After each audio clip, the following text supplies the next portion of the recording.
بسم اللہ الرحمن الرحیم۔ ناظرین اکرام، حضرت علی نے فرمایا ہے 4 باتیں اپنی بیوی کو کبھی مت بتانا۔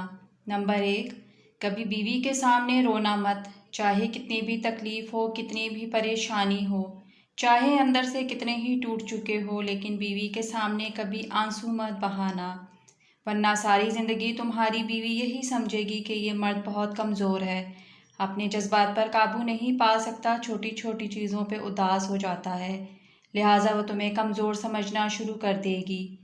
نمبر 2، بیوی کے سامنے اس کے گھر والوں کی برائی مت کرنا، کیونکہ ایک عورت جب شادی کرتی ہے تو وہ اپنا گھر چھوڑ کر آتی ہے، لیکن اپنے ماں باپ کبھی کوئی نہیں چھوڑ سکتا۔ نمبر 3، عورت کو کبھی بھی اپنی کمائی مت بتانا، کیونکہ ایک مرد کو ہی پتہ ہوتا ہے کہ گھر کس طرح چلانا ہے، سب کے خرچے کس طرح پورے کرنے ہیں۔ ہاں، عورت کو اس کا خرچ ضرور دیں، اس کی ضروریات کا خیال رکھیں۔ نمبر 4، اپنی بیوی کے سامنے کبھی اپنے گھر والوں کی برائی مت کرنا، کیونکہ اس طرح تم خود ہی اس کی نظر میں اپنی عزت کم کر دو گے۔ شادی کے دن نئی نویلی دلہن نے ایک اٹیچی کیس کی طرف اشارہ کرتے ہوئے اپنے شوہر سے وعدہ لیا کہ وہ اس اٹیچی کیس کو کبھی نہیں کھولے گا۔ شوہر نے وعدہ کر لیا۔ شادی کے 50ویں سال بیوی جب بستر مرگ پر پڑ گئی تو خاوند نے اسے اٹیچی کیس یاد دلایا۔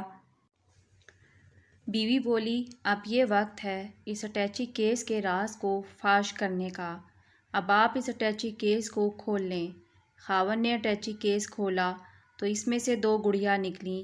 خاوند کے پوچھنے پر بیوی بولی، میری ماں نے مجھے کامیاب زندگی کا راز بتاتے ہوئے نصیحت کی تھی کہ غصہ پی جانا بہت ہی اچھا ہے، اور ماں نے مجھے طریقہ بتایا تھا کہ جب بھی اپنے خاوند کی کسی بات پر غصہ آئے تو تم مجھے بجائے خاوند پر غصہ نکالنے کے ایک گڑیا سی لیا کرنا۔ تو مجھے جب بھی آپ کی کسی بات پر غصہ آیا تو میں نے گڑیا سی لی۔ خاوند 2 گڑیا دیکھ کر بہت خوش ہوا کہ اس نے اپنی بیوی کو کتنا خوش رکھا، کیونکہ بیوی نے 50 سال کی کامیاب زندگی میں صرف 2 گڑیا ہی بنائی تھیں۔ محبت میں شدت معنی نہیں رکھتی، محبت میں عزت معنی رکھتی ہے۔ ایک ہوتا ہے کسی کو اپنی طبیعت کے مطابق ڈھال لینا، اور دوسرا ہوتا ہے کسی کی طبیعت کے مطابق ڈھل جانا۔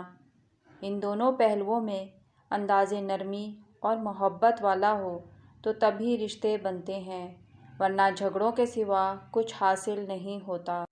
اللہ تعالیٰ نے دنیا میں جو سب سے پہلے رشتہ بنایا وہ میاں اور بیوی کا ہی رشتہ تھا، اور پھر باقی سارے رشتے اس کے بعد بنائے، اور پھر یہ رشتہ تو ہے بھی ایسا کہ کتنی بھی دھوپ چھاؤں آئے اس رشتے میں ایک دوسرے کے بغیر گزارا ممکن ہی نہیں۔ ناظرین، اس چینل پر آپ کو معلوماتی ویڈیوز ملیں گی۔ ویڈیو اچھی لگے تو چینل کو سبسکرائب کریں، لائک کریں، شیئر کریں، اور کمنٹ باکس میں اپنی رائے کا اظہار ضرور کریں۔ جزاک اللہ خیر۔ اللہ حافظ۔